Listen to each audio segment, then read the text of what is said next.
Hello, xin chào các bạn đã quay trở lại với kênh YouTube Review 5 phút. Trong những tập tiếp theo của bộ phim tiên nghịch, Vương Lâm sau khi chấm dứt hành trình ở Tuyết Vực Quốc, anh ấy đã liền trở về Triệu Quốc để tiến hành quá trình đột phá hóa thần của mình. Thế nhưng, trên đường đi về Triệu Quốc, Vương Lâm lại vô tình gặp một người vô cùng đặc biệt. Hắn ta đã chỉ cho Vương Lâm một chút về ý cảnh sinh tử luân hồi, giúp anh ấy cảm ngộ sâu sắc hơn về thiên đạo cũng như luân hồi và ngày càng tiến gần đến việc đột phá. Và người đã trợ giúp anh ấy cảm ngộ sâu sắc về thiên đạo luân hồi, đó chính là Mạc Chí, một kẻ bí ẩn có lai lịch bất phàm. Vậy thì người này có gì đặc biệt các bạn nhỉ? Hãy cùng mình tìm hiểu về hắn ta trong video này các bạn nhé! Đầu tiên, mình sẽ nói rõ hơn một chút. Mạc Chí lần đầu xuất hiện khi Vương Lâm đang trên đường trở về Triệu Quốc để hóa thần. Trong lúc Vương Lâm chìm trong ý cảnh của cơn mưa lớn và bị phá hỏng bởi 5 tên phàm nhân đang định rời đi thì Mạc Chí xuất hiện. Sau đó, cả hai cùng nhau trò chuyện và bắt đầu nói lan man về những thứ xảy ra trước mắt. Tuy Mạc Chí có khả năng nhìn thấu tu vi và ý cảnh của Vương Lâm, thế nhưng hắn ta lại không có ý xấu, thậm chí còn giúp Vương Lâm hiểu hơn về sinh tử và nhân sinh. Lúc đầu, Vương Lâm vẫn có chút cảnh giác với Mạc Chí. Tuy nhiên, khi nhìn thấy tình trạng của hắn lúc nhớ lúc quên, anh ấy cũng không còn cảnh giác nữa. Hỏi ra mới biết, ý cảnh của Mạc Chí chính là vong cảnh. Nguyên nhân sinh ra vong cảnh của hắn có thể là do tâm của hắn khi đạt tới một mức độ quá cao sẽ tử vong. Nhưng vong ở đây chỉ có thể là quên hết tất cả mọi thứ, tất cả còn lại chỉ có một chữ đạo mà thôi. Tuy nhiên, cũng vì điều này, khi thấy Mạc Chí có cái nhìn sâu rộng về nhân sinh quan như vậy, Vương Lâm mới hỏi Mạc Chí thế nào là sinh. Nghe vậy, Mạc Chí chỉ vào ngọn lửa được nhóm trong miếu và nói rằng đó chính là sinh, vì hắn thường nghe người ta nói nhóm lửa, nói như thế thì lửa chính là sinh.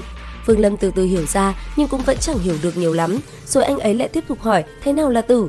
Nghe vậy, Mạc Chí trả lời tử là bỏ mạng, nếu người bỏ mạng thì đó chính là tử. Nghe thấy những lời này, nó ngay lập tức giống như một tia chớp xẹt qua óc Vương Lâm, giúp anh nhìn rõ hơn vấn đề sinh tử. Mạc Chí tiếp tục chỉ vào những vũng nước trong miếu và nói hôm nay nước mưa rơi xuống tạo thành vũng nước này thì đó chính là sinh, ngày khác không có nước mưa thì vũng nước này chính là tử. Nói xong, tay phải hắn lại chỉ vào đài sen trong miếu và nói tiếp khi tượng thần vẫn còn trong miếu thì miếu còn sống, nhưng hôm nay tượng mất đi thì cái miếu coi như đã không còn. Nếu một người có vui buồn giận dữ thì đó chính là sinh, bỗng một ngày người đó không còn vui buồn giận dữ nữa mà thoát khỏi luân hồi thì đó chính là tử. Cơn mưa kia sinh ra từ trên trời rồi rơi xuống đất mà bỏ mạng thì đó chính là nhân sinh. Nói xong, hắn đột nhiên trầm mặc. Còn Vương Lâm, sau khi nghe hết thảy những điều này, anh ấy đã thấu triệt hơn về cái gọi là sinh tử, càng cảm ngộ sâu hơn về thiên đạo cùng sinh tử luân hồi.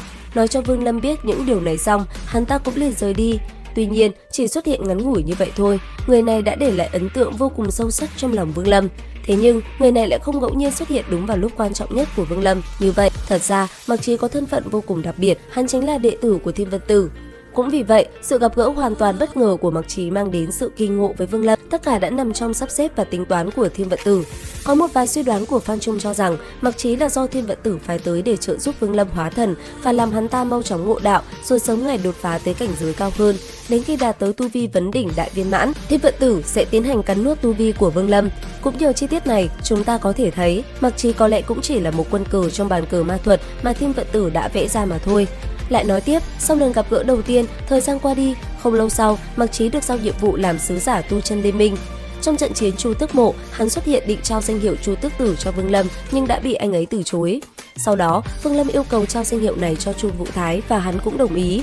Lần tiếp theo Mạc Chí xuất hiện là khi trận chiến giữa hai tinh vực La Thiên và Liên Minh đạt tới giai đoạn cao trào, nhiều thế lực của Liên Minh phản bội, trong đó có Thiên Vận Tử, lão đã tự tách ra và lập thành Xuất Vân Quốc. Lúc này, Mạc Chí được giao nhiệm vụ là sứ giả Xuất Vân Quốc đi bái kiến thánh hoàng mới của Tứ Thánh Tông, người đó chính là Vương Lâm. Lần này gặp lại, cả hai như người quen đã lâu, bọn họ trò chuyện rất vui vẻ, sau đó lại tạm biệt nhau rồi rời đi. Và tiếp theo, lần cuối hắn xuất hiện là khi Vương Lâm nửa bước đạp thiên cảnh, đang ở bên cạnh Lý Mộ Uyển vẫn còn ngủ say, chờ đợi thái cổ thần cảnh mở ra. Lần này gặp lại, Mạc Chí muốn nói cho Vương Lâm biết toàn bộ chân tướng của thế giới, nhưng bị từ chối. Vương Lâm muốn tự mình hiểu ra. Sau đó, Mạc Chí không xuất hiện nữa và kết cục của hắn vẫn là một bí ẩn. Tuy nhiên, theo mình suy đoán, Mạc Chí lại không được may mắn như Vương Lâm. Với ý đồ của Thiên Vận Tử là bồi dưỡng những đồ đệ của mình đạt tới tu vi vấn đỉnh đại viên mãn rồi thịt.